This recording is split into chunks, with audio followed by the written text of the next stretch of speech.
চিন্তা কৰিছে হ'লে ভাল ময়ো আহ্বান জনাম ময়ো বাৰে বাৰে কৈ আছোঁ যে এক হওক কিন্তু এক হোৱা শেহতীয়াকৈ দীপান বৰুৱাই কৈছে হাগ্ৰামা মহিলাৰ কাৰণে আলোচনা প্ৰক্ৰিয়াটো বিফল হৈছে তেওঁ উদ্যোগ লৈছিল যেতিয়া আৰু তেওঁ বিফল হৈছে বুলি কৈছে তাত নিশ্চয় কিবা এটা আছে কিন্তু মই এতিয়াও আজিও আহ্বান জনাম হাগ্ৰামাক পুনৰ বিবেচনা কৰক কিন্তু তেওঁ যে নকৰে সেইটো মই জানো ময়ো জানো তেওঁ নকৰে কাৰণ তেওঁ এটা আন্দোলনক নেতৃত্ব দিছিলে দল নেতৃত্ব দি আহিছে 17 বছৰ নেতৃত্বত চৰকাৰ চলাই আছে এটা পৰ্যায়লৈকে তেওঁৰ এটা আশা থাকিব আকৌ 2025লৈকে তেওঁ মানে চেষ্টা চলাই থাকিব আকৌ ঘূৰি আহিব পাৰি নেকি 25ৰ পিছত হাগ্ৰামাৰ চিন্তা যদি চেঞ্জ হৈ যায় এইটো মই ক'ব নোৱাৰোঁ চেঞ্জ হৈ যাবও পাৰে 25ৰ পিছত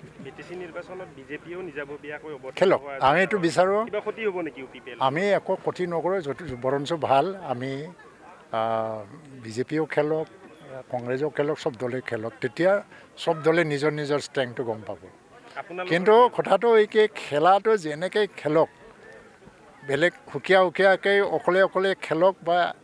এটা এলায়েন্সতে খেলক যিয়ে নহওক কিন্তু গভমেণ্টটো কাউন্সিলতো এলায়েন্স গভমেণ্টে হ'ব আৰু এলায়েন্স গভমেণ্টত বিজেপি নেতৃত্বতে হ'ব কাৰণ ষ্টেটত বিজেপি আছে দিল্লীত বিজেপি আছে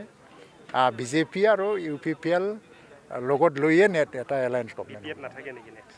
BPF আৰু এইবাৰ 25ত মানে বহুত কমি যাব তেওঁলোকে এতিয়া 7টা না 8টা MCLA আছে বাকী যিমানবিলাক চব মানে UPPL মুখী হ'ল বিজেপি মুখী হ'ল আৰু 25ৰ ইলেকশ্যনত 5টা বা 4টাৰ নামি যাব পাৰে